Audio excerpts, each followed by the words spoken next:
Semoga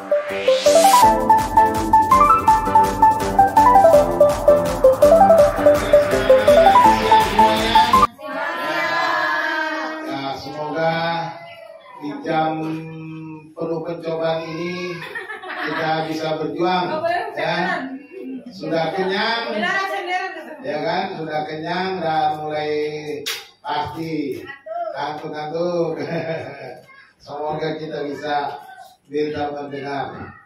Baik, kita lanjutkan sesi kedua. Kita mulai dengan topik antikristus, ya.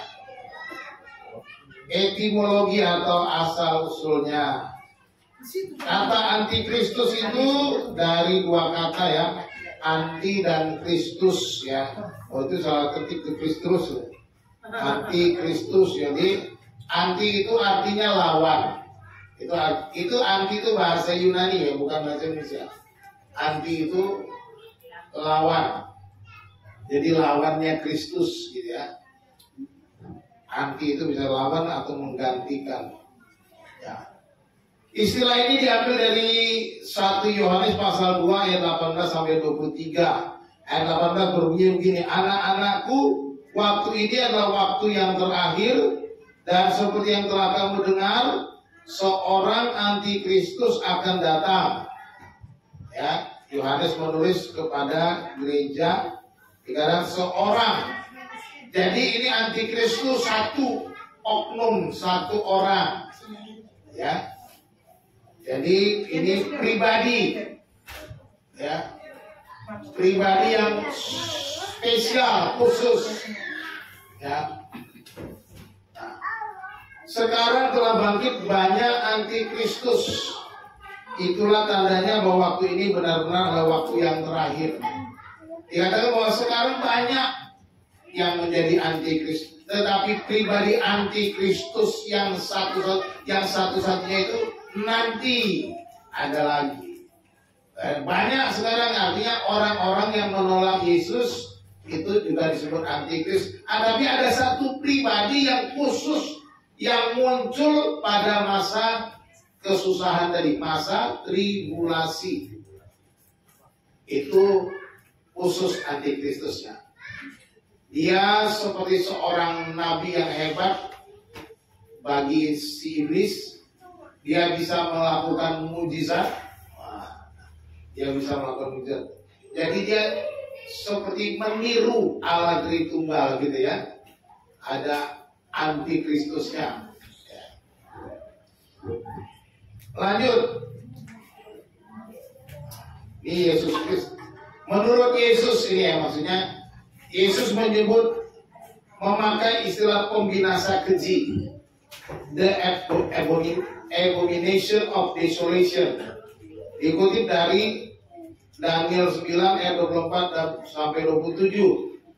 Ya, di dalam Matius 24 ayat 15 Yesus bilang, jadi apabila kamu melihat pembinasa keji berdiri di tempat kudus, menurut firman yang disampaikan oleh Nabi Daniel, para pembaca hendaklah memperhatikannya ini dari Matius pasal 24 ayat 15. Ya, dijelaskan di sana Yesus mengutip Daniel 9 ayat 24 dan 27, menyebutkan bahwa antikristus disebut sebagai pembinasa keji. Jadi Yesus menyebutnya sebagai pembinasa keji. Jadi ini pribadi yang seorang yang berbeda dengan antikristus yang pada masa ini ada. Artinya orang-orang yang melawan atau yang menolak Yesus.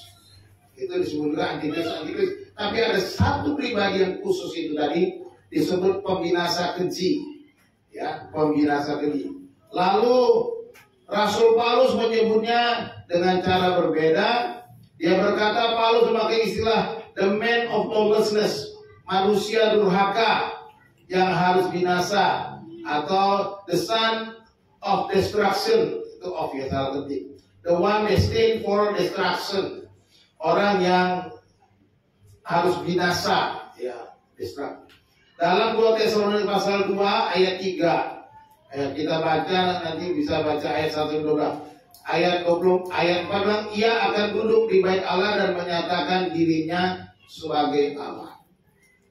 Mari kita baca dulu 2 Tesalonika pasal 2 ayat 3. Coba silakan baca satu orang. 3 dan 4 ya. 2 Tesalonika 2 ayat 3 dan 4.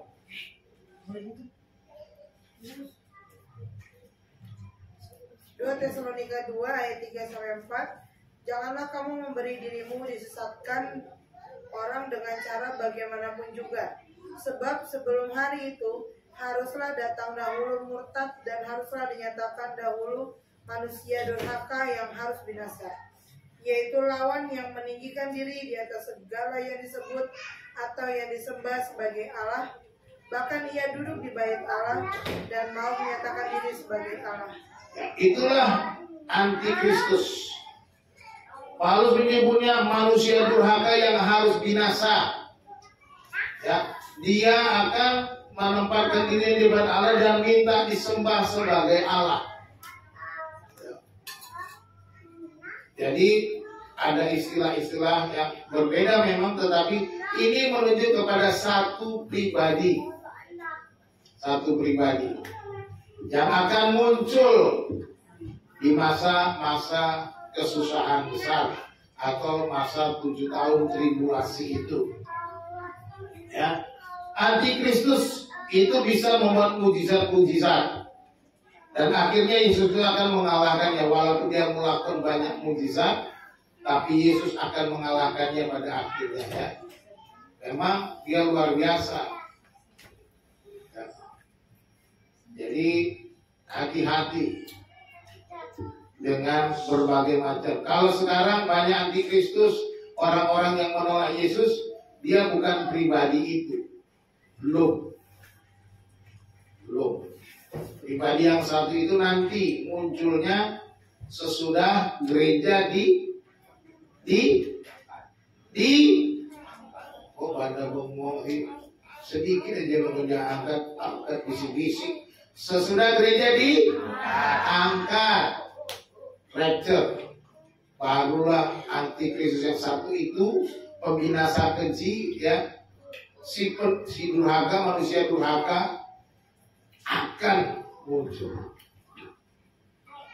Dalam sejarah tidak ada raja atau pemimpin dunia yang datang ke bait Allah menyatakan diri sebagai raja. Jadi hal ini berbicara ke depan, dan bait Allah yang ketiga belum dibangun.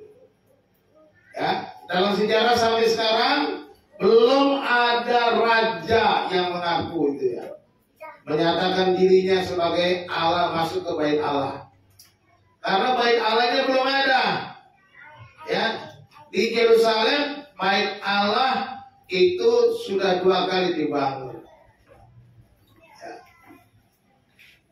dan sudah dihancurkan. Bait Allah itu sudah dihancurkan pada tahun 70 AD. Tahun 70, bukan 1970, 70. Ya, tahun 70 bait Allah dihancurkan. Bangsa Israel tercerai-berai ke seluruh dunia. Tahun 48 bangsa Israel menyatakan kemerdekaannya.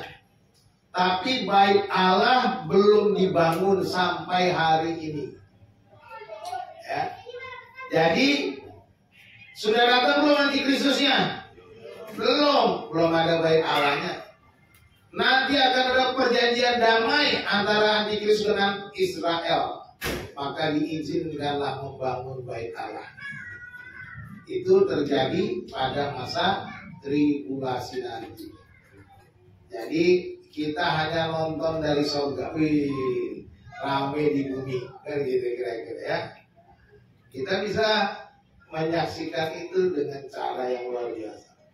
Jadi ini belum berbicara tentang antikristus. Jadi ini berarti ini berbicara tentang apa yang akan terjadi nanti ketika bait Allah yang ketiga kali akan dibangun. Ya. Kita tolong, kalau ada yang membingungkan nanti dicatat, dikumpulin, ditanya. Tadi ada pertanyaan, nanti ditanya lagi dia. Saya tidak jawab tadi, saya bilang, Pak, kenapa nggak tanya tadi? Karena apa? Pertanyaanmu akan memberkati yang lain. Jadi kalau ditanya satu-satu, saya jelaskan Bapak aja yang pinter sendiri, nanti yang lain nggak pinter. Jadi harus semuanya merasa mendapatkan ilmu, kan gitu ya. Jadi bertanya aja. Kita bertanya, orang lain juga mungkin nggak kepikiran, oh iya baru tahu, kan gitu ya. Jadi simpan pertanyaannya, dicatat. Berarti bahwa Paulus menubuatkan tentang Antikristus yang akan muncul dan bait Allah yang akan dibangun kembali. Asumsi ini kita bahas di Yerusalemlah tempat dibangun bait suci ketiga di masa datang. Ya, bahwa pembangunan bait Allah yang ketiga itu di Yerusalem, di mana sekarang ada Masjid Dome of Rock. Di sana dibangun masjid sekarang. Pak, bagaimana Pak? Nanti bisa perang dunia Pak kalau kayak gini nih. Kan sampai sekarang kan ramai Israel. Ya, kita tenang-tenang saja. Bagaimana caranya? Itu mah urusan Tuhan. Segitu gampangnya buat Tuhan. Makanya Tuhan biarkan aja. Nanti antikristus sendiri yang mengizinkannya. Justru dari lawan akan mengizinkan. Ini akan terjadi. Ini sudah dinubuatkan akan terjadi. Ini menurut Rasul Paulus. Jadi Yesus bilang pembinasa keji, Rasul Paulus bilang manusia durhaka yang harus binasa. Sekarang Yohanes menyebutnya siapa? Yohanes juga memakai istilah seekor binatang, bukan bintang. Binatang yang keluar dari laut. Wahyu 13 ayat 1 sampai 10. Nabi palsu dibahas dalam pasal 13 ayat 11-18. Dia bertanduk 7 dan berkepala 10, itu binatangnya. Ya, binatang ini serupa dengan macan tutul, kakinya beruang, mulutnya seperti mulut singa. Nah, disebut naga itu, maksudnya ini memberikan kekuatan dan tahta dan kekuasaan yang besar. Ada naga-naga, bukan anti, tapi naga itu setan, satan ya, iblis. Ya, ini perlu dijelaskan juga antara setan dan iblis itu beda. Ya. Kalau di dalam Alkitab biasanya setan itu dalam bentuk jamak, setan-setan. Kalau iblis tunggal, satu, iblis. Ya. Dalam bahasa Yunani juga disebut Satan. Jadi Satan dengan setan beda. Bahasa Yunani Satan, memang Satan dengan S-A-T-A-N, Satan. Ya. Satan itu sama dengan iblis. Tapi kalau setan atau di bahasa jamak setan itu berarti roh-roh jahat atau malaikat-malaikat jahat jatuh yang mengikut kepada iblis. Jadi harus dibedakan, kita harus paham itu. Ya. Jadi ada iblis atau Satan, ada antikristus. Ya. Sebagai nabi nanti membuat mujizat, ya. Digambarkan di sini dia binatang serupa dengan macan tutul, berkaki beruang, mulutnya seperti mulut singa. Dan Satan memberi dia kekuatan, tahta, kekuasaan yang besar. Itu yang terjadi. Ya, ini menurut kitab Wahyu. Ya, Wahyu pasal 13. Nanti kita bisa baca. Yohanes dalam buku Wahyu memakai istilah binatang ganas yang sama seperti Daniel menggunakan seekor binatang yang ganas. Yesus juga mengutip kitab Daniel. Jadi pembahasan Antikristus ada hubungan dengan Daniel. Binatang ini diberi kuasa 42 bulan. 42 bulan atau 3,5 tahun. Pasal 13 ayat 5. Bandingkan dengan Daniel 7 ayat 25. Itu 3,5 masa. Bisa kita baca, buka kitab Wahyu. Kalau Wahyu pasal 13 mulai dari ayat 1 sampai ayat 10, dikasih mic-nya tolong. Dikasih pinjam mic yang membaca. Wahyu pasal 13 ayat 1 sampai ayat yang ke-10.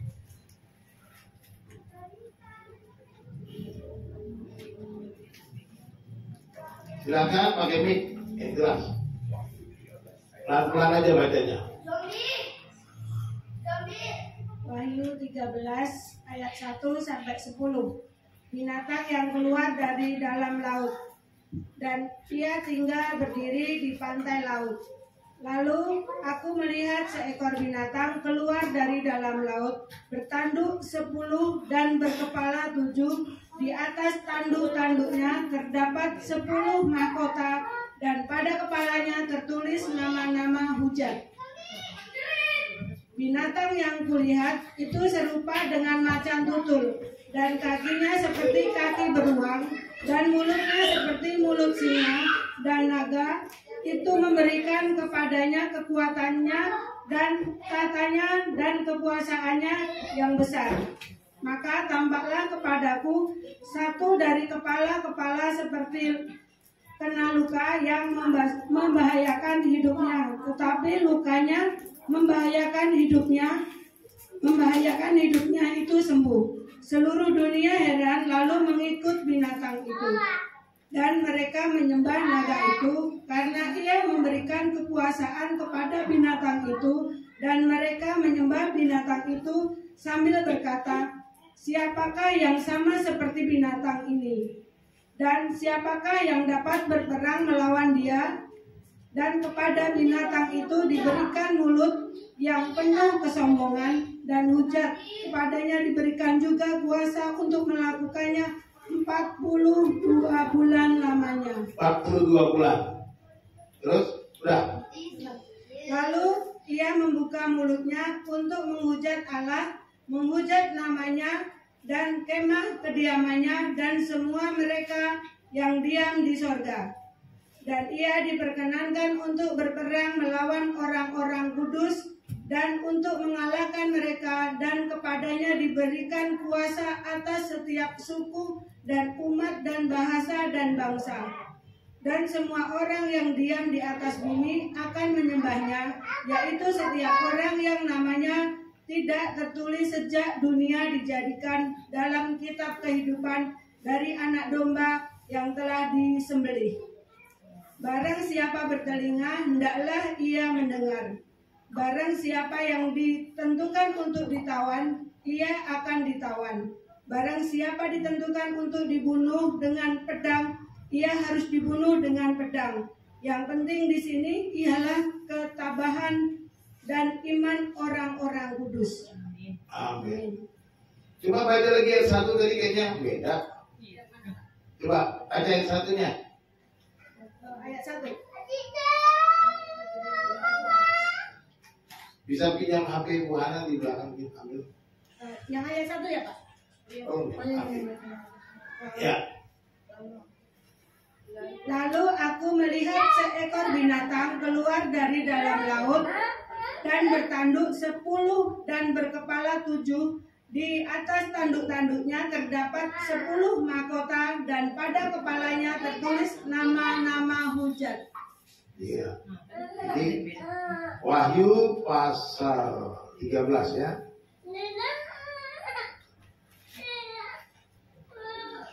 Jadi di sini saya tulis terbalik ya. Bertanduk 10, berkepala 7 ya. Terbalik tulisannya saya. Berkepala 7.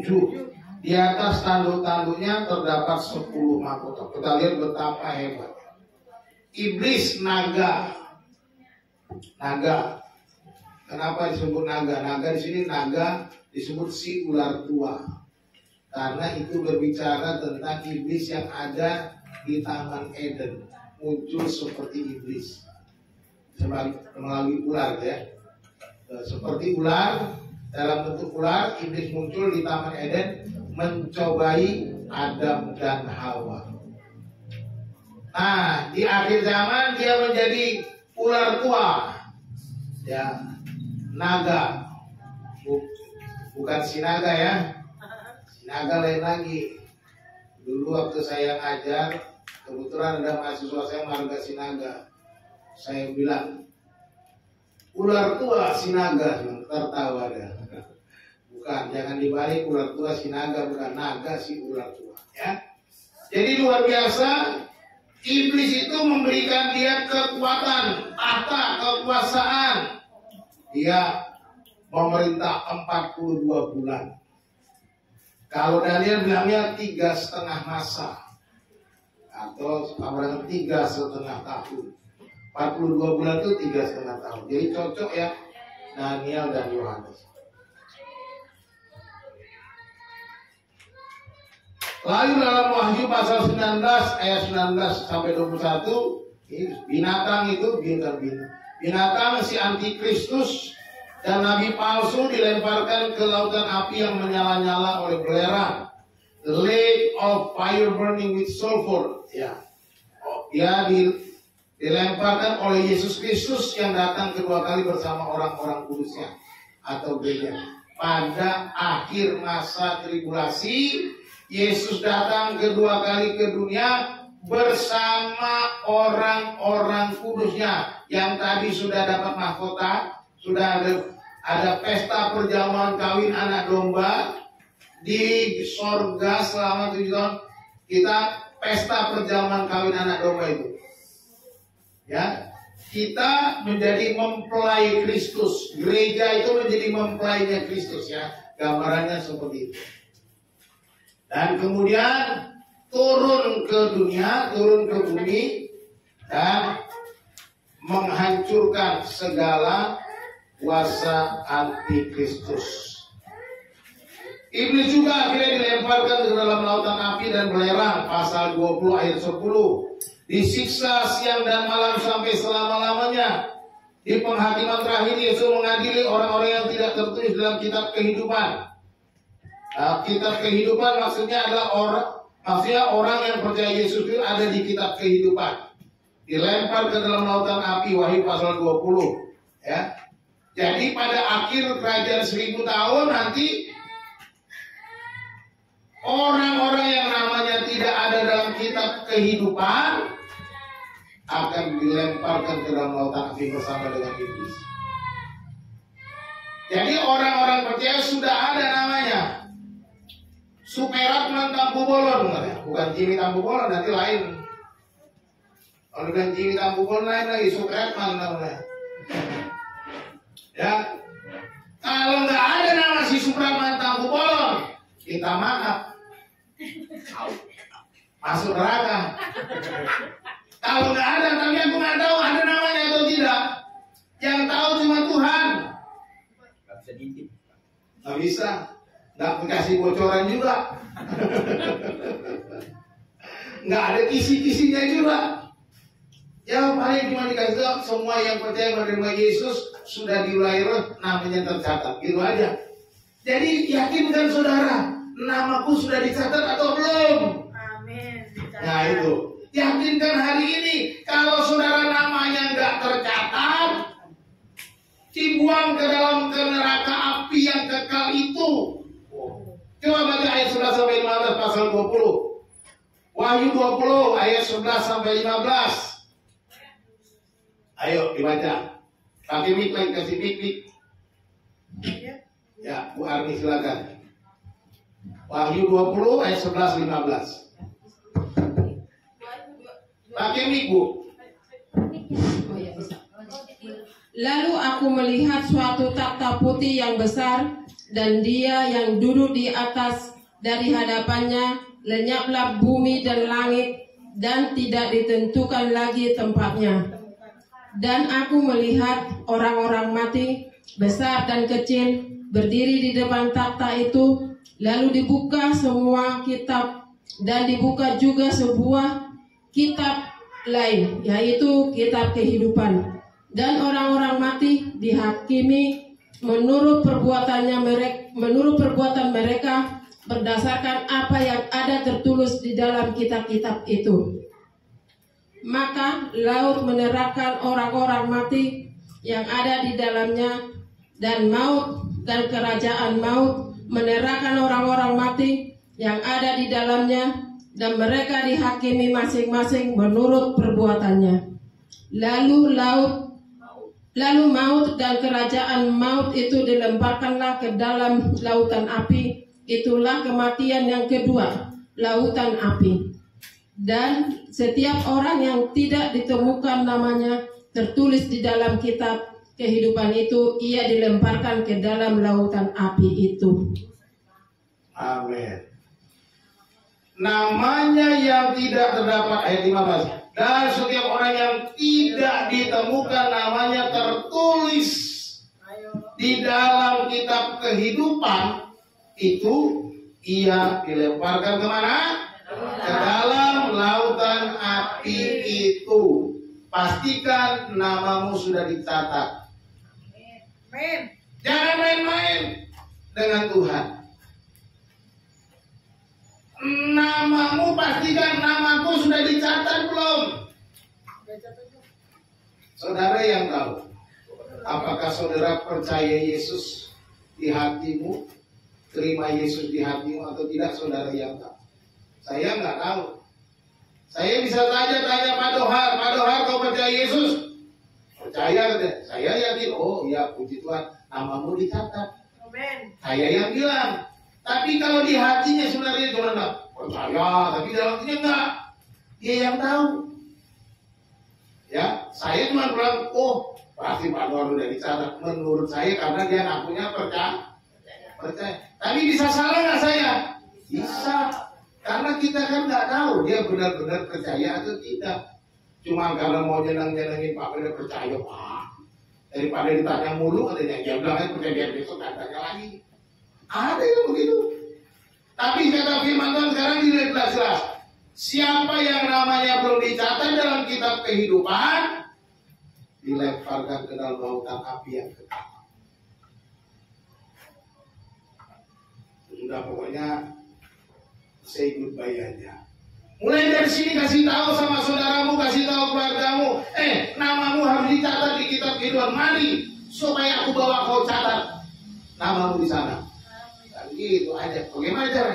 Ajak dia berdoa, buka hati, terima Yesus supaya Roh Kudus berdiam di dalam dirinya.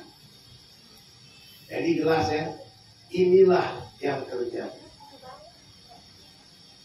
Menurut Daniel, ini kita kembali ke kitab Daniel. Daniel pasal 7. Kita sambil buka Daniel pasal 7 ayat 19.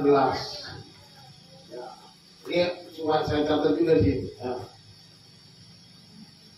Lalu aku ingin mendapat penjelasan tentang binatang yang keempat itu. Ini kata Daniel. Yang berbeda dengan segala binatang yang lain, yang sangat menakutkan, dengan gigi besinya dan kuku tembaganya, yang melahap dan meremukkan dan menginjak-injak sisanya dengan kakinya. Ayat 20. Dan tentang ke-10 tanduk yang ada pada kepalanya, dan tentang tanduk yang lain, yakni tanduk yang mempunyai mata dan yang mempunyai mulut yang menyombong, yang tumbuh sehingga patahlah 3 tanduk, dan yang lebih besar rupanya dari tanduk-tanduk yang lain. 21. Dan aku melihat tanduk itu berperang melawan orang-orang kudus dan mengalahkan mereka, sampai yang lanjut usianya itu datang, dan keadilan diberikan kepada orang-orang kudus milik yang maha tinggi. Dan waktunya datang, orang-orang kudus itu memegang pemerintahan. 23. Maka demikianlah katanya, binatang yang keempat itu ialah kerajaan yang keempat yang akan ada di bumi, yang akan berbeda dengan segala kerajaan, dan akan menelan seluruh bumi, menginjak-injaknya dan meremukkannya. Lanjut, kita sampai ayat 27. Ya, itu sampai 23.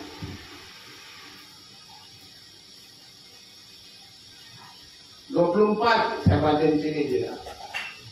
Ke-10 tanduk itu ialah ke-10 raja yang muncul dari kerajaan itu. Sesudah mereka akan muncul seorang raja. Ia berbeda dengan raja-raja yang dahulu dan akan merendahkan 3 raja. Ia akan mengucapkan perkataan yang menentang yang maha tinggi, dan akan menganiaya orang-orang kudus milik yang maha tinggi. Ia berusaha untuk mengubah waktu dan hukum, dan mereka akan diserahkan ke dalam tangannya selama 1 masa dan 2 masa dan setengah masa. Ini beri 1 lagi. Lalu majelis pengadilan akan duduk dan kekuasaan akan dicabut daripadanya untuk dimusnahkan dan dihancurkan sampai lenyap. Maka pemerintahan, kekuasaan dan kebesaran dari kerajaan-kerajaan di bawah semesta langit akan diberikan kepada orang-orang kudus, umat yang maha tinggi. Pemerintahan mereka adalah pemerintahan yang kekal, dan segala kekuasaan akan mengabdi dan patuh kepada mereka. Sesudah Antikristus dikalahkan, kerajaan 1000 tahun, Yesus memerintah, dan yang menjabat menjadi pejabat-pejabat itu adalah orang-orang kudus. Kalau Pak Dohar diangkat, nih, ya kan? Diangkat, nanti datang kedua kali bersama Yesus, dia akan bisa jadi menjadi gubernur Banten, atau gubernur DKI, atau mungkin juga cuma lurah Karangtengah. Artinya dia akan memerintah bersama Yesus. Kita ini, gitu. Kita mau karena dikatakan diserahkan kepada orang-orang kudus sesudah Antikristus itu dikalahkan. Jadi Daniel dengan jelas memakai istilah ini. Dia adalah seorang raja, ayat 24, ya. Kepala pemerintahan digambarkan sebagai binatang yang sangat menakutkan. Ada 10 tanduk di kepalanya, dan ada tanduk yang lain yang ditanduk yang punya mata dan yang punya mulut yang sombong. Tumbuh sehingga patah 3 tanduk yang lain, dan tanduk ini lebih besar rupanya dari tanduk-tanduk lain. Si tanduk inilah si Antikristus. Dalam buku Daniel pasal 7:21 ditafsirkan dalam ayat 24 dan sampai 27. Ini tanduk ini berbicara tentang Antikristus yang menyombongkan diri. Tapi akhirnya dikalahkan, ya, dikalahkan. Digambarkan sebagai tanduk yang dari binatang itu, ya. Dia diberi kuasa 3,5 masa atau 3,5 tahun dalam Daniel 7:25, dan akhirnya dikalahkan oleh Tuhan Yesus, ayat 26 sampai 27 tadi. Ya, disebut seperti seorang anak Yesus disebutkan sebagai anak manusia di Son of Man pasal 7 ayat yang ke-13. Jadi pada masa akhir 7 tahun itu Antikristus dikalahkan, dan kemudian Yesus memerintah selama 1000 dengan saya. Bilang gitu, dengan saya bilang. Dengan saya. Yesus memerintah bersama dengan saya. Diserahkan kepada orang-orang kudus tadi kan. Siapa orang kudus? Saya. Walaupun saudara lahir di Medan, lahir di Kudus, walaupun dia lahir di Kudus, orang najis. Ya, tetap najis. Jadi jangan sampai tertidur. Ya, udah ada catatannya? Sudah? Bagus. Nanti tanyanya. Kita baca kesimpulannya dulu. Kesimpulan, informasi ciri-ciri tentang si Antikristus itu. Ya, dia adalah seorang penguasa, kejam, sadis. Wah. Pertamanya baik pada 3,5 tahun tuh. Biasanya 3,5 tahun terakhir baru dia menunjukkan kekuasaannya, kekuatannya, ya. Antikristus belum ada sekarang. Yang satu itu belum ada karena kita masih ada, ya kan? Ya ada kalau kita sudah nggak ada, kita Kudus sudah nggak ada, ya. Dia mempunyai kuasa, tetapi tidak maha kuasa. Nah, tidak maha kuasa. Yang maha kuasa cuma satu, yaitu Tuhan. Tak ada lagi yang maha kuasa. Dia diberikan kuasa dan waktu yang terbatas. Ya, Firman Tuhan bilang hanya selama 3,5 tahun. Ya, 3,5 tahun. 3 tahun 6 bulan, 42 bulan. Dia akan muncul dari kelompok negara-negara yang ada di dunia ini. Nah, Antikristus akan muncul dari bangsa-bangsa yang ada di dunia. Ya. Jadi jangan takut. Dia akan muncul, jangan takut. Oh, kita sudah diangkat duluan. Selama antikristusnya belum datang. Kalau kita sudah retretnya di sorga, barulah antikristusnya datang. Ya, dan retret di sorga artinya udah selesai kita ya, nggak perlu mikirin jalan-jalan ke Megamendung lagi, nggak perlu jadi panitia. Pak Dohan juga nggak pusing. Jadi ini kita lihat. Jadi antikrisnya belum muncul ya sekarang ya, belum. Tapi kalau antikristus banyak, ya banyak. Artinya orang-orang yang menolak Yesus itu banyak. Kita baca lagi ini Daniel pasal 7. Daniel 7 ayat 7 dan 8. Kemudian aku melihat dalam penglihatan malam itu tampak seekor binatang yang keempat. Jadi bintang terus hal ketiga. Binatang ke-1, kedua, ketiga disebut singa beruang macan tutul. Itu binatangnya. Daniel 7 ayat 2 sampai 6. Mari kita lihat Daniel 7 ayat 2. Berkatalah Daniel demikian, pada malam hari aku mendapat penglihatan tampak keempat angin dari langit mengguncangkan laut besar, dan 4 binatang besar naik dari dalam laut, yang satu berbeda dengan yang lain. Yang pertama rupanya seperti seekor singa, ya, dan mempunyai sayap burung raja wali. Singanya mempunyai sayap. Aku terus melihatnya sampai sayapnya tercabut dan dia terangkat dari tanah dan ditegakkan pada 2 kaki seperti manusia, dan kepadanya diberikan hati manusia. Dan tampak ada seekor binatang yang lain yang kedua, rupanya seperti beruang. Ia berdiri pada sisinya yang sebelah, dan 3 tulang rusuk masih ada di dalam mulutnya, di antara giginya. Dan demikianlah dikatakan kepadanya, ayo makanlah daging banyak-banyak. Kemudian aku melihat tampak seekor binatang yang lain, rupanya seperti macan tutul. Ini binatang ketiga. Ada 4 sayap burung pada punggungnya, macan tutul tapi bersayap. Lagi pula binatang itu berkepala 4, dan kepadanya diberikan kekuasaan. Ayat 7, kemudian aku melihat dalam penglihatan malam tampak seekor binatang yang keempat, yang menakutkan dan mendahsyatkan, dan ia sangat kuat. Ia bergigi besar dari besi. Ia melahap dan meremukkan, dan sisanya diinjak-injaknya dengan kakinya. Ia berbeda dengan segala binatang yang terdahulu. Lagi pula ia bertanduk 10. Ini binatangnya.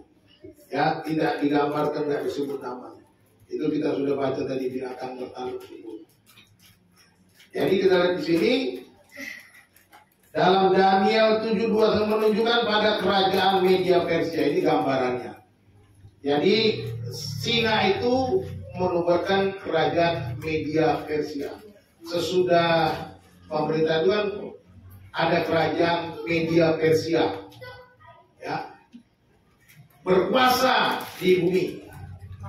Sesudah itu Media Persia dikalahkan dengan Babel, kerajaan Babel, ya, kerajaan Babel berkuasa menguasai dunia. Itu binatang yang kedua, beruang. Dan yang ketiga itu kerajaan Yunani. Ya. Sesudah Alexander Agung mati, maka kerajaan ini terbagi 4 yang dikuasai oleh 4 jenderal dari Alexander, yang menakutkan dan melahap, mendahsyatkan, dan ia sangat kuat. Ia bergigi besar dari besi, ia melahap dan meremukkan, dan sisanya diinjak-injak dengan kakinya. Ia berbeda dengan segala binatang yang terdahulu. Lagi pula ia bertanduk 10, sementara aku memperhatikan tanduk-tanduk itu tampak tumbuh di antara satu tanduk lain yang kecil, sehingga 3 dari tanduk-tanduk yang dahulu itu terjabut, dan pada tanduk itu tampak ada mata seperti mata manusia dan mulut yang menyombong. Jadi ini yang digambarkan. Antikris itu sesudah kerajaan Yunani atau Romawi belum digenapi binatang yang keempat. Itu nanti pada masa Antikristus. Ya. Daniel, ini kita udah baca nih ya. 23-24, maka demikianlah katanya binatang yang keempat itu ialah kerajaan yang keempat ya, yang akan ada di bumi, yang akan berbeda dengan segala kerajaan dan akan menelan seluruh bumi, menginjak-injaknya dan meremukkannya. Ke-10 tandu itu ialah ke-10 raja yang muncul dari kerajaan itu. Sesudah mereka akan muncul seorang raja, dia berbeda dengan raja-raja yang dahulu dan akan merendahkan 3 raja. Itu munculnya raja. Jadi Antikristus muncul dari kerajaan di dunia ini. Ya, dari kerajaan pemimpin-pemimpin dunia. Apakah Antikristus yang itu sudah ada sekarang? Walau-walau. Hanya Tuhan itu. Ya. Bisa saja dia sudah ada, tapi belum menunjukkan kuasa, belum diberi waktu. Sampai nanti kita lihat dia sudah gagah perkasa, sudah dewasa gitu kira-kira. Kalau dia sudah masih baru lahir sekarang, kira-kira tunggu aja 30 tahun ke depan. Makanya Pak Prabowo 2030 Indonesia bubar, katanya nggak tahu, mungkin 5 tahun lagi Indonesia bubar. Ada Antikristus. Apa tahu Pak Prabowo bernubuat dan kita nggak tahu kita kan?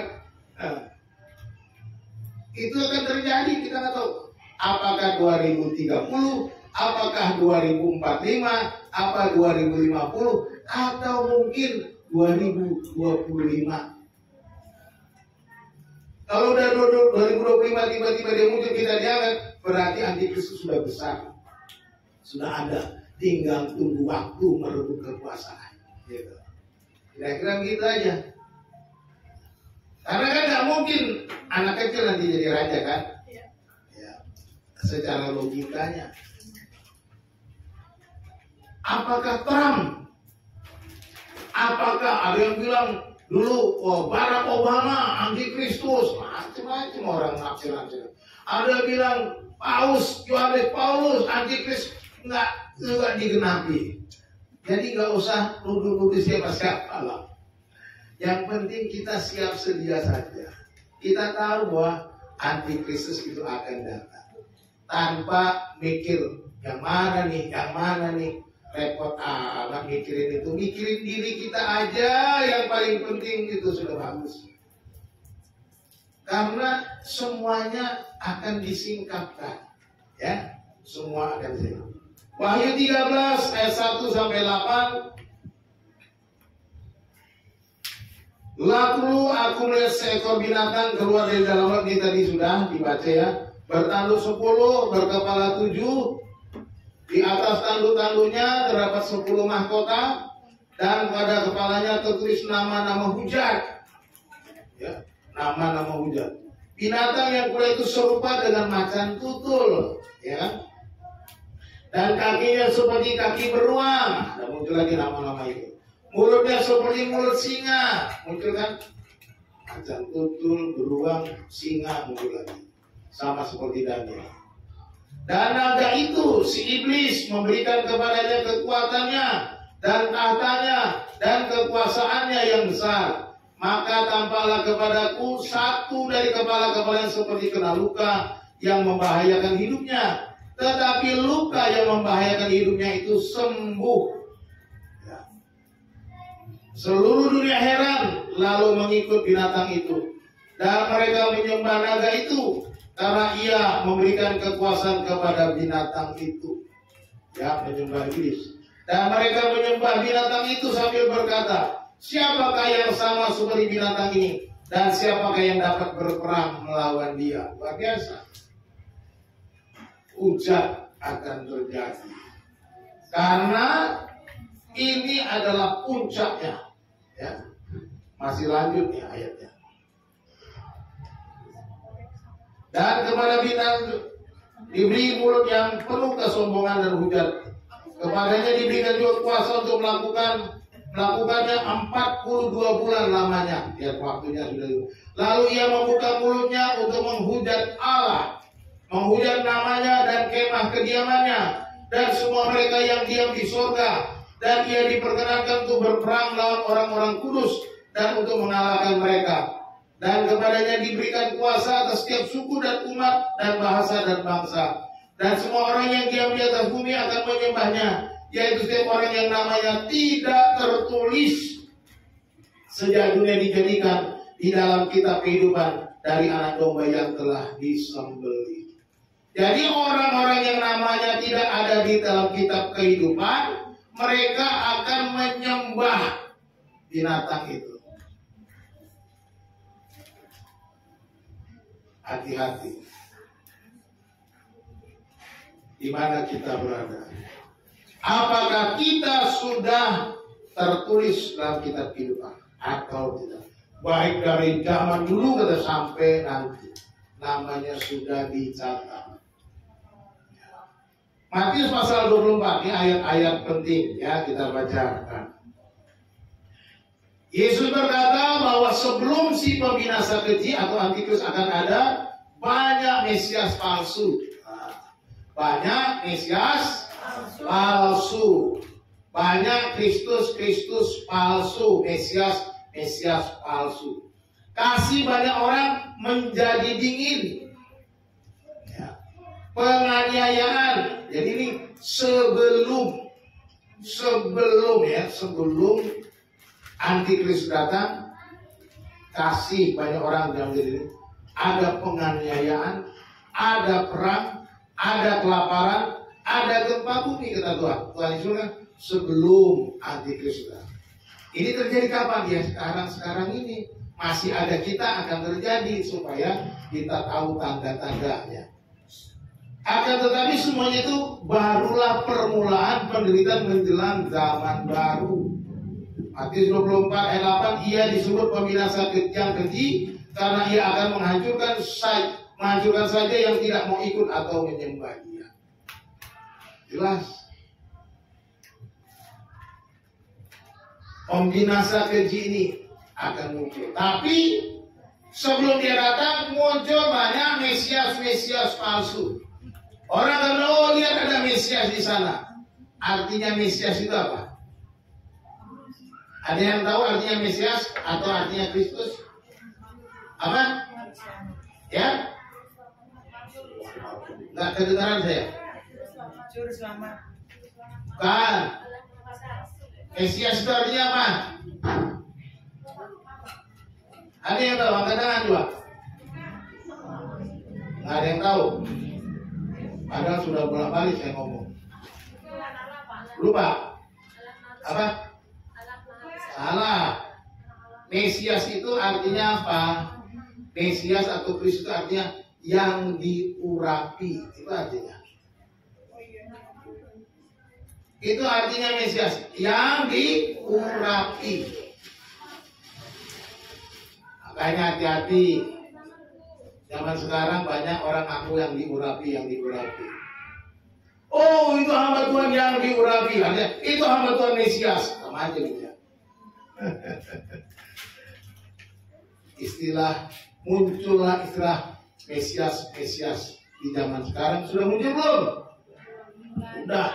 Banyak yang ngaku yang diurapi. Ngaku Mesias itu. Jadi saya jangan sampai dibilang yang diurapi ya. Nanti saya ngaku Mesias lagi. Saya bukan yang diurapi. Yang diurapi cuma Yesus Kristus, Mesias yang asli. Ya. Saya hanya hambanya yang dipakainya, itu aja. Bukan yang diurapi. Yang diurapi cuma Yesus. Amin. Mesias cuma Yesus. Amin. Jadi kalau ada Mesias zaman sekarang, itu Mesias palsu. 2 Tesalonika pasal 2 ayat 3 dan 4 bilang apa nih? Mujizat terjadi pada antikris yang terluka. Para antikristus akan masuk ke bait Allah dan menyatakan dirinya sebagai Tuhan. Antikris masuk ke bait Allah, ini udah kita bahas tadi. Janganlah kamu memberi dirimu disesatkan orang dengan cara yang bagaimanapun juga, sebab sebelum hari itu haruslah datang dahulu murtad. Jadi jangan kaget banyak orang murtad, atau pakai istilah saudara kita di seberang menjadi mu'alaf.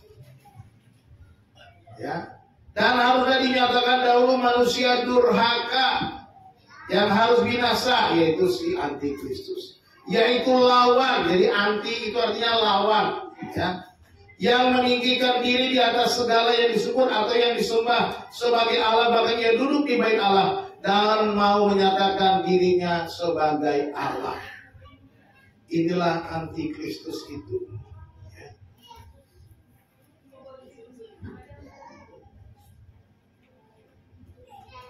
Hal ini berarti bahwa bait Allah akan dibangun sebelum antikristus muncul dan menampakkan dirinya. Nanti dia sudah buat negosiasi, bait Allah dibangun, dia belum muncul secara nyata-nyata, tapi dia main di belakang layar. Nanti baru dia menyatakan dirinya, minta masuk ke bait Allah, menguasai Allah, menajiskan bait Allah, minta disembah sebagai Allah. Karena dia bisa melakukan mujizat dengan penuh kuasa. Semua orang takut tunduk. Yang nggak mau tunduk kepadanya, dihancurkannya. Wahyu, kali Wahyu 13, 11, 13, ini kita lihat. Dan aku melihat seekor binatang lain keluar dari dalam bumi, bertanduk dua, sama seperti anak domba, dan ia berbicara seperti seekor naga. Ini nabi palsu. Dan seluruh kuasa binatang yang pertama itu antikristus, jadi dijalankannya di depan matanya, yang menyebabkan seluruh bumi dan penghuninya menyembah binatang pertama, yang luka parahnya telah sembuh, dan ia mengadakan tanda-tanda yang dahsyat, bahkan ia menurunkan api dari langit ke bumi di depan mata semua orang. Kalau Tritunggal Allah Maha Kudus itu Bapa, Putra, Roh Kudus.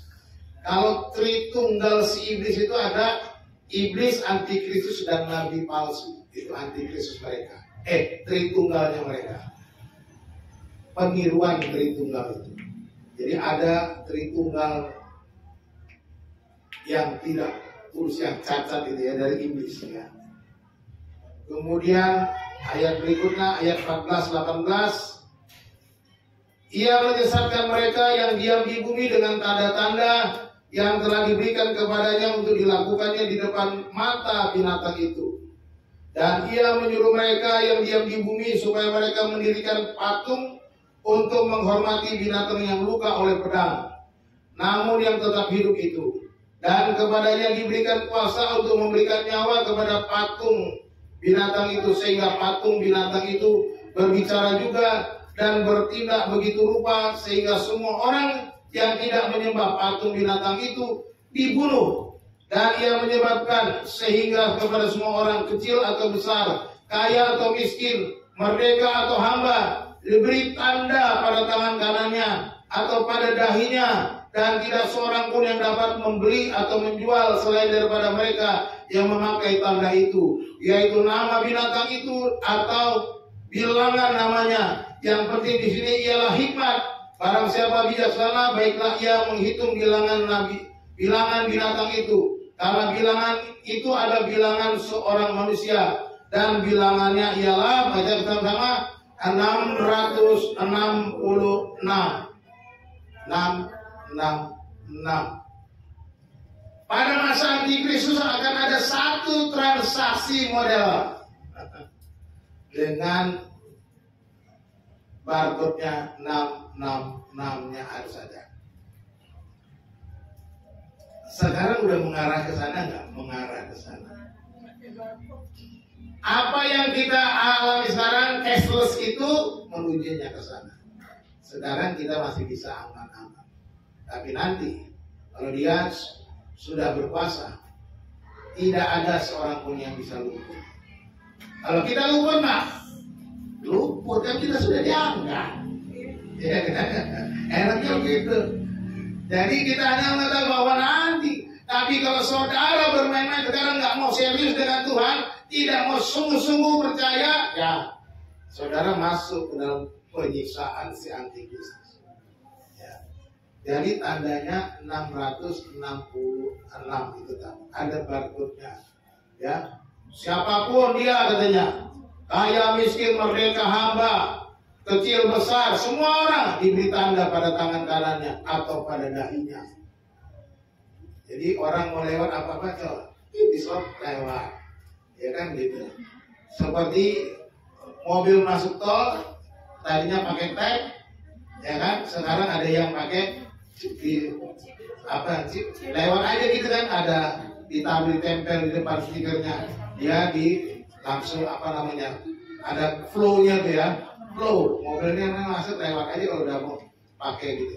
Saya hampir pasang tapi sampai sekarang belum dapat itu. Enak juga kalau pakai flow. Tapi kita mesti isi juga uang pulsanya kan gitu ya. Jadi mengarah ke sana nanti yang 66 ini pasti akan terjadi. Begitu mudah. Sempat dibilang waktu COVID, ya, benar atau tidak saya nggak tahu, bahwa ketika kita disuntik vaksin katanya disuntik 666 gitu ya. Ya, kalau kita disuntik 666, saya pikir saya sudah nggak ada sekarang. Kita nggak tahu apa yang akan terjadi, bagaimana caranya ini, tapi ini akan terjadi. Ya. Akhir hidup antikristus. Jadi sesudah 3,5 tahun pada waktu kedatangan Tuhan Yesus, akhir kehidupan si antikristus dan nabi palsu akan binasa dan dilemparkan di neraka atau lautan api dan belerang. Mereka kalah dalam peperangan pada waktu kedatangan Kristus kedua kali. Ya, akan kalah karena yang datang adalah Yesus sendiri. Jadi 3,5 tahun terakhir dia berkuasa penuh 3,5 tahun saja, yang penuh berkuasa hebat. Bagian terakhir dari masa 7 tahun itu. Sekarang apa yang kita lakukan atau apa respon kita sesudah mengetahui kebenaran ini? Ini penting. Udah tahu kan bahwa antikristus akan datang?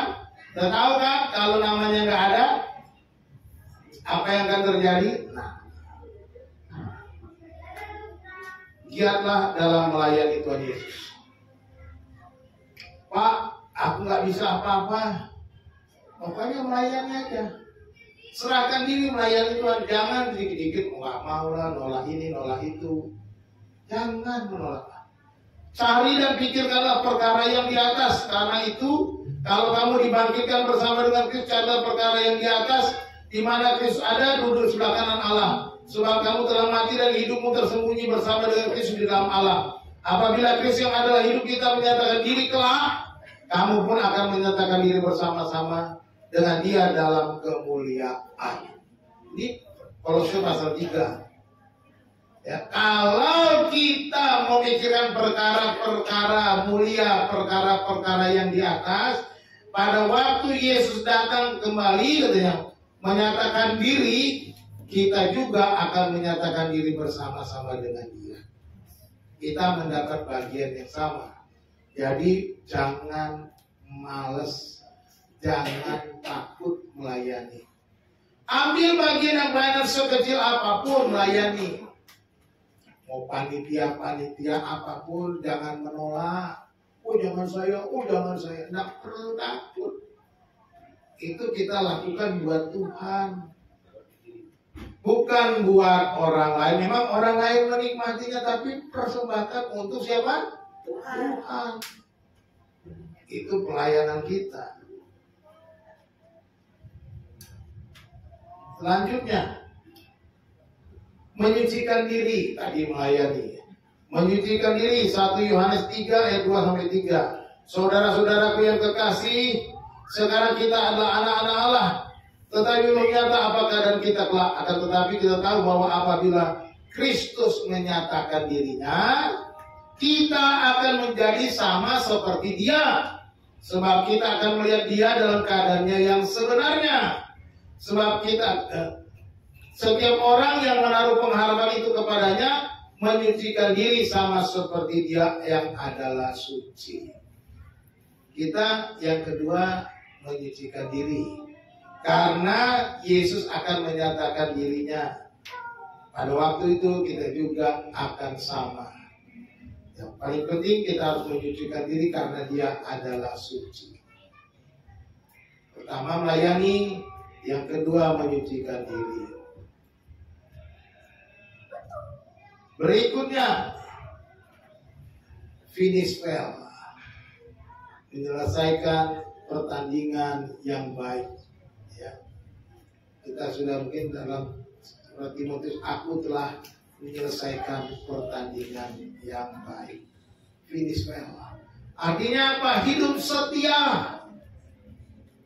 Pertahankan imanmu dengan setia. Sekali lagi, saya telah jelaskan, beriman dengan kesetiaan itu tidak bisa dilepaskan. Ya. Di dalam bahasa Yunani, iman itu disebut pistis. Apa? Pistis itu bahasa Yunani.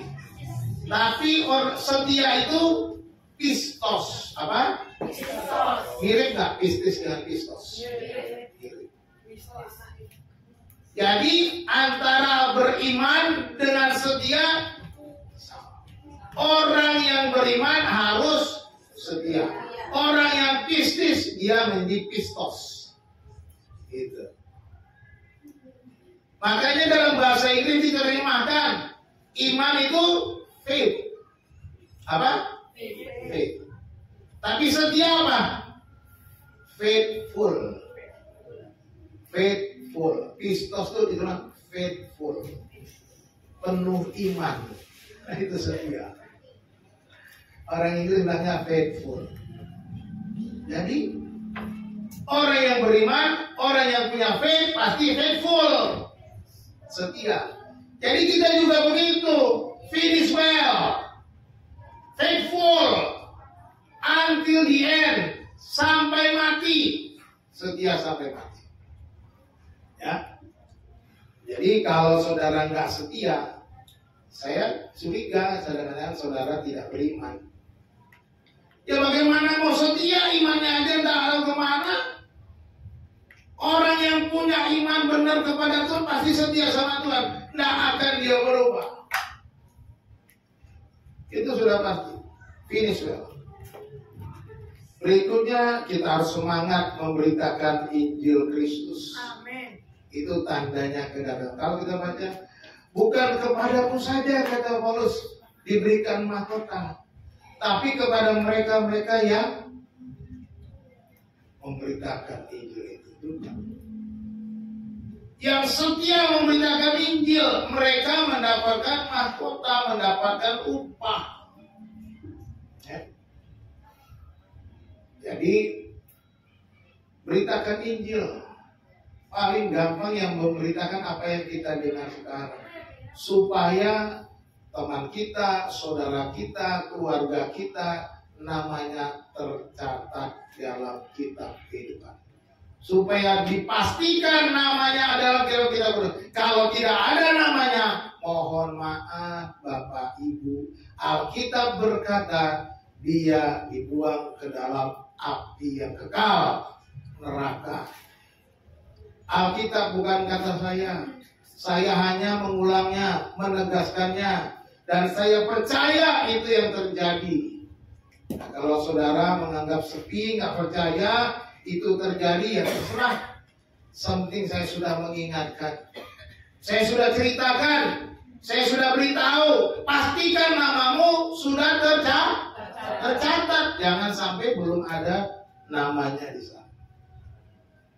Berikutnya, kita jangan diombang-ambingkan dengan tanda-tanda spektakuler, spekulasi manusia tetapi tidak berdasarkan firman Tuhan. Hati-hati. Saya mengizinkan saudara boleh jalan-jalan kemana saja, ke gereja-gereja cari-cari, tapi hati-hati. Jangan sampai salah pengajaran. Daripada saudara bingung salah pengajaran, ya udah nggak usah kemana-mana, setialah di GPB segala bangsa. Gitu aja. Daripada saudara pergi ke sana malah bingung, kok ini lain, kok Pak Pendeta aku bilang lain. Nah, nanti saudara bingung sendiri, mendingan setia aja di GPB. Daripada cari makan sana sini, di sana garamnya kebanyakan, di sana gulanya kebanyakan, di sana enak mungkin makannya daging terus tapi kolesterolnya nambah, kan gitu. Penyakitnya jadi-jadi. Hati-hati. Kira-kira gitu ya.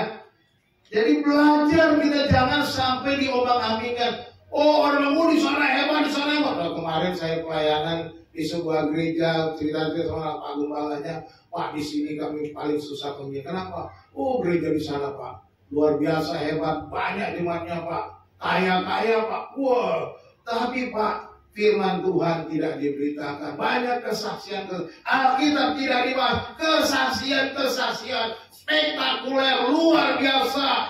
Musiknya hebat. Wah, ruangannya hebat. Lampu-lampu lightingnya main semuanya. Pokoknya seperti diskotik deh, Pak. Enak bener. Ya, saudara mau yang begitu? Nggak dengar firman Tuhan, cuma dengar cerita-cerita orang, katanya, ya silakan. Saudara akan diombang-ambingkan. Saudara seperti bayi yang masih maunya susu terus. Di sini saudara makanannya keras, sudah makan nasi, sudah makan santai salah, sudah makan pecel.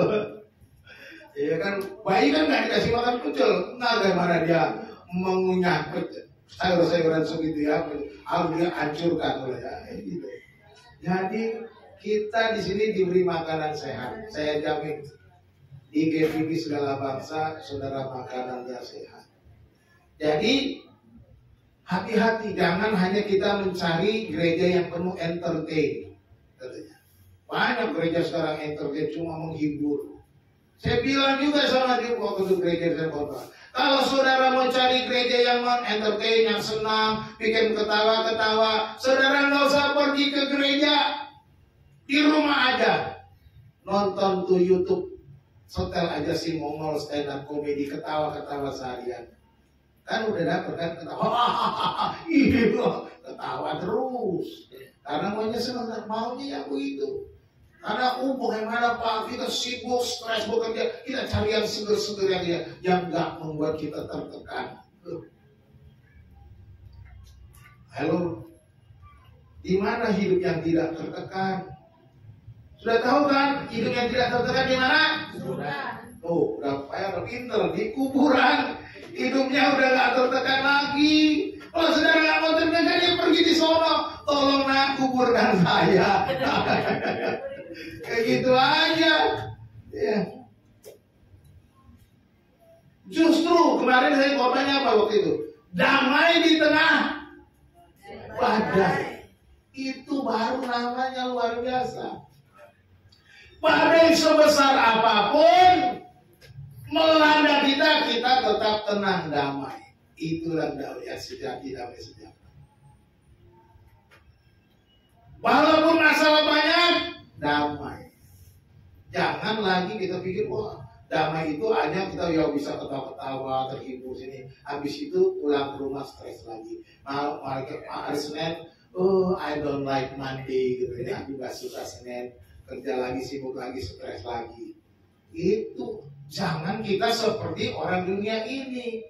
Semua hari sama, Senin sampai Senin lagi sama. Kita harus perlu damai. Kenapa? Damai yang ada pada kita bukan karena lingkungan kita, bukan karena keadaan di luar, oleh karena Roh Kudus yang ada di dalam hati. Damainya itu. Jadi itu yang perlu kita pegang. Amin. Ya. Sekarang banyak dari gempa bumi, udah kan, baru gempa bumi, kelaparan, banyak kelaparan, perang, waduh terjadi perang Rusia dan siapa tuh tetangganya Ukraina ya, apa tuh? Iya benar ya, perang, ada penganiayaan, pengikut Yesus banyak kan, gereja dianiaya banyak ya, ya. Ini bukan ciri kedatangan Yesus. Ini baru warningnya. Allah Yesus belum datang. Karena Yesus mau datang harus ada antikristus dulu. Baru Yesus datang. Gitu ya. Jadi yang sekarang itu merupakan peringatan buat kita supaya kita siap sedia akan datang antikristus. Sesudah antikristus baru akan datang Yesus yang kedua kalinya. Jadi sampai sekarang terus menerus terjadi gempa bumi, kelaparan, perang, penganiayaan, tapi Yesus belum juga datang. Beda dengan si antikristus ya. Kedatangan antikristus dan kedatangan Yesus beda. Kekalahan atau kematian antikristus adalah pada saat kedatangan Kristus kedua kali ke bumi. Ini yang terjadi. Ada pertanyaan? Silakan. Tadi pertanyaan apa Pak Doarya? Mengenai ekonomi tadi apa tadi?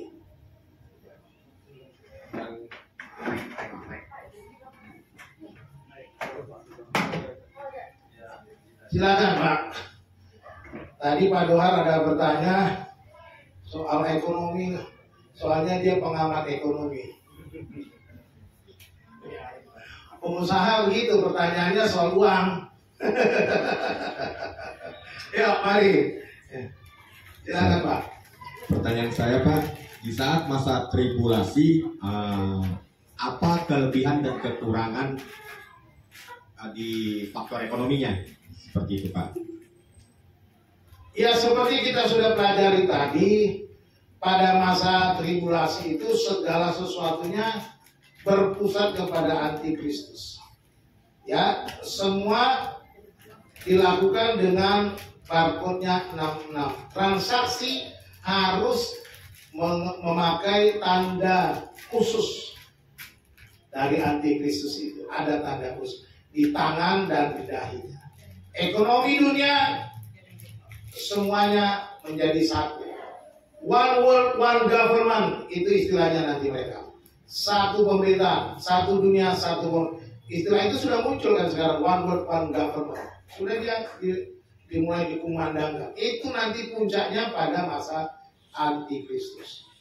Ya, pemerintahan ini dikuasai si antikristus pada masa tribulasi ya, pada masa 7 tahun itu. Terutama 3,5 tahun terakhir. Ya, itu yang penting. Jadi semua transaksi harus ada tanda si antikristus. Kalau nggak mau, dihancurkan langsung sama dia. Dimusnahkan sama dia. Yang melawan, habis. Dia memerintah dengan tangan besi juga. Ya. Jadi harus nurut. Jadi kalau saudara ada yang namanya belum dicatat, saudara masuk, saudara nggak dianggap, ya saudara harus nurut. Kalau saudara mau aman. Tapi kalau saudara mau nurut dia, pengen aman di bumi selama masa tribulasi, oke aman. Tapi sesudah Yesus datang, saudara dimasukkan ke neraka yang kekal. Itu aja. Jadi nggak ada gunanya ikut dia. Lebih baik melawan dia lebih baik daripada ikut dia. Nanti sudah dibuang ke kematian yang kedua. Lebih baik mati, tapi nggak mengalami kematian yang kedua, hidup selama-lamanya. Mau pilih mana? Ya, itu resikonya, ya. Jadi jangan sampai saudara pikir, wah ikut aja lah biar aman. Hati-hati. Saudara sekali ikut dia, saudara dimeteraikan dengan kuasa iblis. Saudara selamanya kekal mati. Gak ada pengampunan. Karena di situ nggak ada Roh Kudus. Ya, lihat baik-baik. Nggak ada Roh Kudus. Jadi saudara dosa, nggak ada Roh Kudus yang menolong saudara dengan kemauan sendiri. Ya, ambil keputusan sendiri. Ada lagi menjawab ya Pak ya soal keuangan, transaksi kehidupan, keuangan, ekonomi.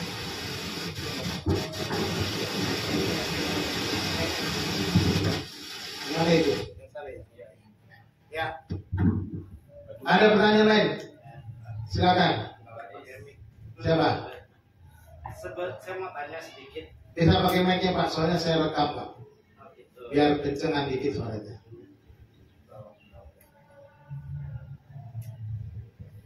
Tes. Iya. Ini pembahasan yang sangat menarik, tetapi biasanya seperti yang sudah kita selalu bahas dari tengah tentang kedatangan Tuhan Yesus yang kedua, tentang akhir zaman dan lain-lainnya. jarang sekali orang membahas itu dari awal tentang siapakah Allah Bapa, Elohim Yahweh, terus kemudian tentang Tuhan Yesus, terus tentang Lucifer, terus tentang malaikat yang jatuh, terus tentang hal-hal mana perseteruan awal tentang tes ini aja.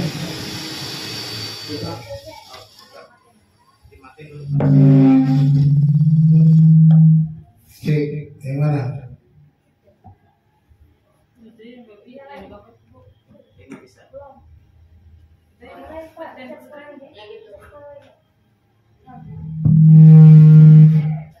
Feedback ke sini dia. Yuk, dah, oke. Mana yang mana? Oh, yang pertama. Sebenarnya dunia ini diciptakan ini sesuatu yang disebut, kalau saya mengumpamakan, suatu tragedi yang awal mulanya perseteruan antara Tuhan Yesus dan Lucifer itu sudah ada di surga mula-mula. Perebutan kekuasaan antara Lucifer dan Tuhan Yesus itu begitu sangat besar dan misteri. Mengapa Perseteruan itu ada sehingga tes oh nggak bisa juga tes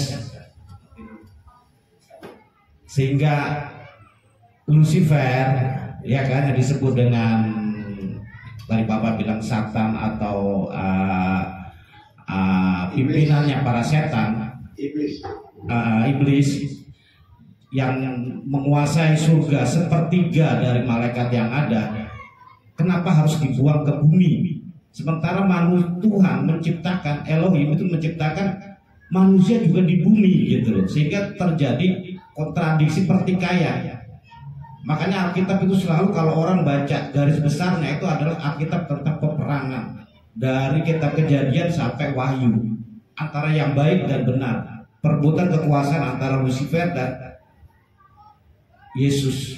Bagaimana Yesus datang? Setelah itu Lucifer tidak akan pernah datang lagi, tidak akan bisa lagi masuk ke surga. Mereka ingin membuat suatu kekuasaan tersendiri jauh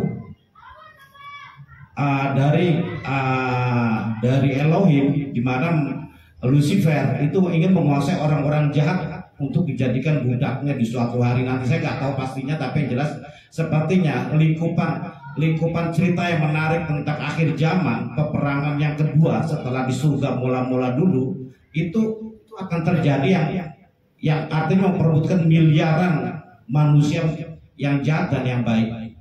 Itu yang saya sebenarnya pengen garis besarkan. Kalau cerita ini sebenarnya menarik sekali, tetapi kalau dicerita dari tengah tentang antikris dan lain-lainnya, pasti orang ada yang menganggap nggak penting, penting. Lalu yang pertanyaannya untuk apa itu semuanya? Hanya untuk Tuhan Yesus, antikris, dan yang antikris sebenarnya kenapa? Seperti juga seperti agama Yahudi, Yudaisme. Kenapa dari dulu Israel, Yahudi itu selalu dipilih, bahkan sampai kitab akhir Wahyu itu selalu sepertinya dia jadi anak yang paling disayang sama Tuhan, anak pilihan Tuhan gitu. Padahal Tuhan Yesus tidak diakui di sana gitu. Apakah ada kecenderungan Yudaisme ini antikris ataukah Islam? Tapi yang jelas kita kalau Islam, Hindu, Buddha kita udah tahu lah. Tapi Yudaisme kan jarang orang yang tahu. Kenapa orang biasa kok nggak bisa gitu loh masuk Yudaisme? Hanya untuk golongan sendiri mereka, yang artinya sebenarnya kan kecil sekali gitu loh, minoritas, sangat minoritas di dunia ini gitu. Itu teka-teki yang artinya kalau kita bahas dari awal hilirnya sampai hulunya itu enak gitu loh Pak. Tapi kalau kita langsung dari tengah potong tentang antikris, kedatangan Tuhan Yesus yang kedua, mereka nggak ngerti sebenarnya tujuannya apa gitu loh. Artinya memperebutkan, toh manusia juga abadi gitu loh. Sama seperti malaikat, sama juga seperti setan, yang artinya kehidupannya berbedanya cuma satu di surga, yang satu di kehidupan yang berbeda disebutkan dalam Alkitab di neraka yang jauh dari Tuhan. Sebenarnya itu aja sih Pak, mungkin ada tambahan dari Bapak yang artinya saya pengen tahu tentang Yudaisme itu seperti apa gambaran agamanya, terus juga kenapa iblis dibuang ke bumi sementara manusia diciptakan juga di bumi.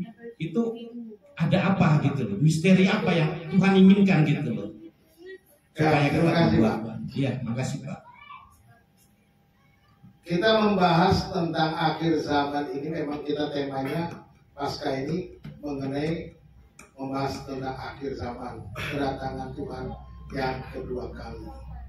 Berbicara tentang semua yang Bapak tanyakan itu memang kita bisa bahas panjang lebar, ya, banyak yang kita mau dibahas.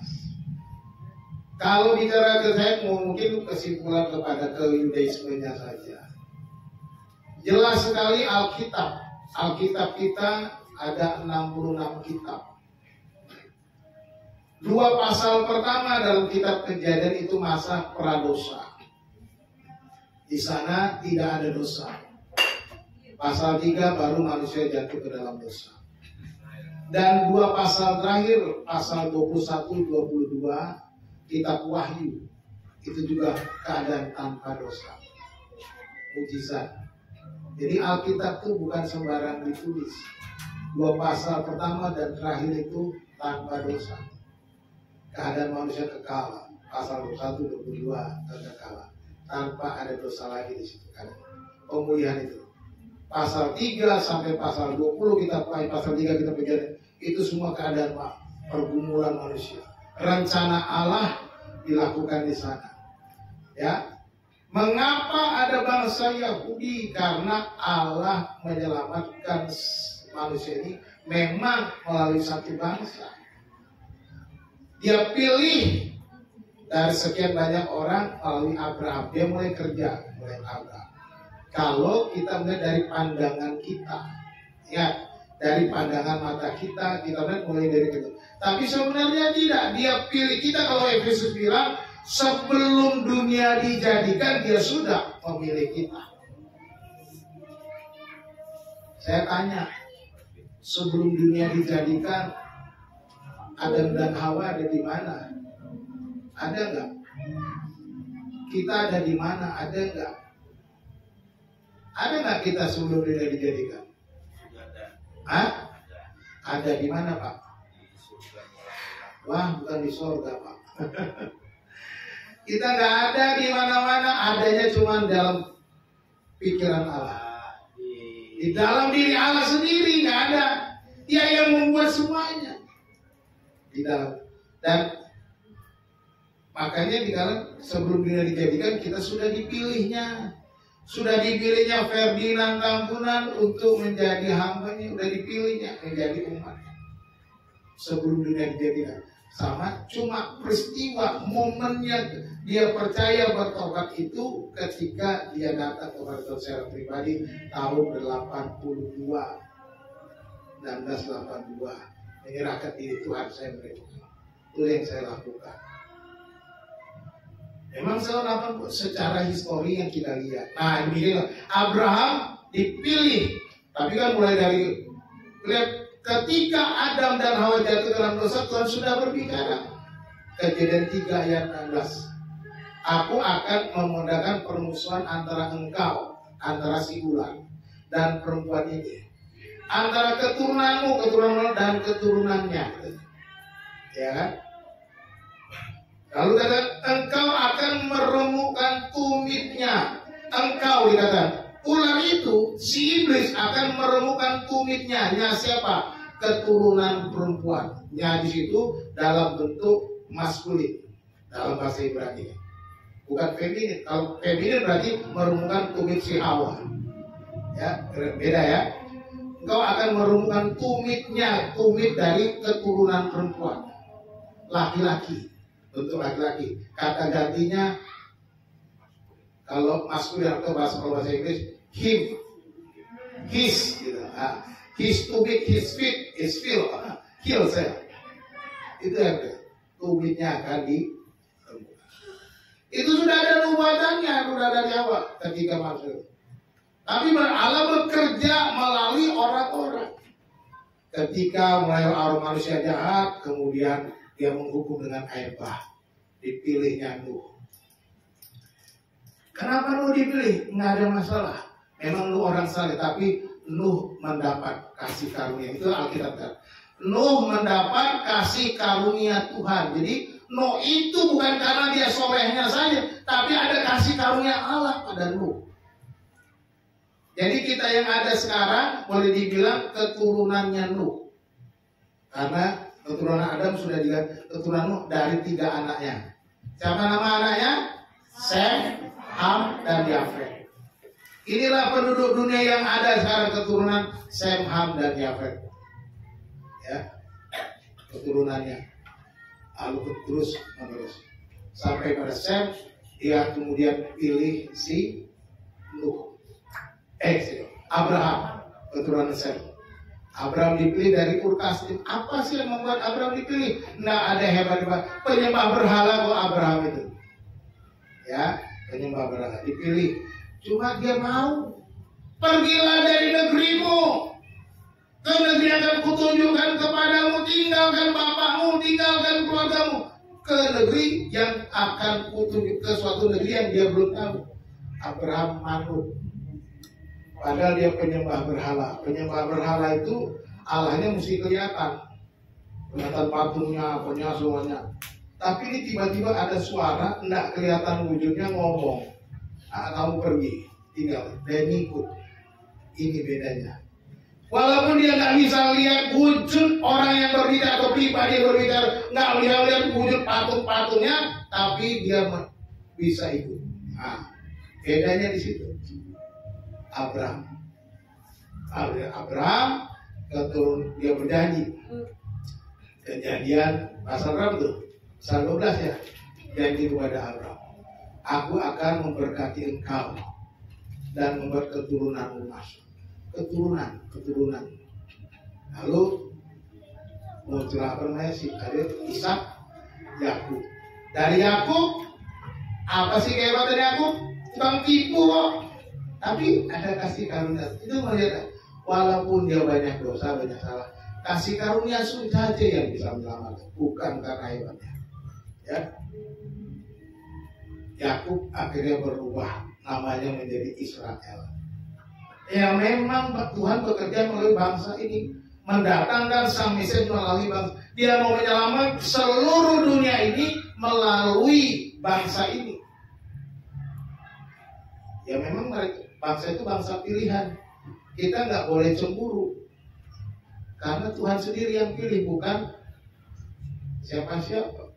Nggak bisa kita cemburu.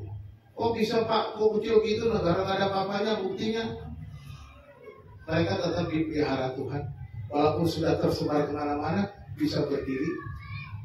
Karena kalau kita baca suatu waktu nanti, tadi sudah kita baca Wahyu pasal berapa yang masuk pasal 7, akan ada pemulihan Israel. Kitab Yesaya juga berbicara tentang sisa-sisa Israel. Mereka akan dipulihkan. Kitab Roma juga berbicara sisa Israel. Mereka akan dipulihkan. Kitab Roma jelas. Memang Paulus katakan bangsa Israel bangsa pilihan. Kita hanya cabang yang dicangkokkan, kata Paulus. Gereja itu cabang yang dicangkokkan. Jadi nggak boleh ngiri sama orang Israel. Tapi jelas bangsa Israel beda, gereja beda. Ada orang Israel yang menjadi anggota gereja yang percaya Yesus. Ada juga orang Israel yang nggak percaya Yesus sampai sekarang. Ya, mereka pertahankan agama Yahudinya. Seperti saya tadi malam sudah sebut ya. Di dalam orang Israel ada hukum Taurat. Hukum Taurat itu untuk orang Israel. Ada 3 hukum. Hukum apa? Udah lupa Pak. Hukum apa keduanya? Lupa juga Pak. Ketiganya? Hukum moralnya ingat ya. Jadi cuma satu yang ingat ya. Pertama hukum sipil, peraturan-peraturan. Ya. Ada hukum ritual, soal peribadatan. Ya. Ada hukum moral. Yang berlaku untuk kita hukum moral. Yang sipil dan ritual itu hanya untuk orang Yahudi, itu hukum Taurat. Jadi kita nggak wajib melakukannya ini, karena tidak ada yang bisa melakukannya dengan baik. Karena kata kalau kita mau melakukan hukum Taurat, kita bisa dimenangkan oleh hukum Taurat, tapi lakukan dengan sempurna. Siapa yang bisa lakukan sempurna? Tidak ada, hanya Yesus. Makanya dia bayar supaya kita tidak perlu melakukan hukum Taurat lagi. Jadi bangsa Yahudi memang bangsa khusus. Nanti pada akhir zaman ada pemulihan, makanya ada 144.000 orang Israel bertobat. Ya, dipulihkan sisa-sisa Israel. Apakah cuma 144.000 yang akan menjadi diselamatkan? Ya enggak. Kan ada yang menjadi Kristen, ada yang menjadi anggota gereja, kan gitu. Jadi yang 144.000 itu nanti pada waktu itu. Khusus mereka yang keras kepala itu, yang tegar tengkuk itu, yang sampai sekarang belum sampai kedatangan antikris itu, mereka masih belum percaya Yesus. Ya. Nanti pada waktu kedatangan kedua kali Kristus juga, turun ke bumi bersama orang saleh, baru mereka bertobat. Berarti benar Yesus yang dulu dari salib, sekarang dia banyak juga orang Israel bertobat, masuk ke dalam kerajaan 1000 tahun.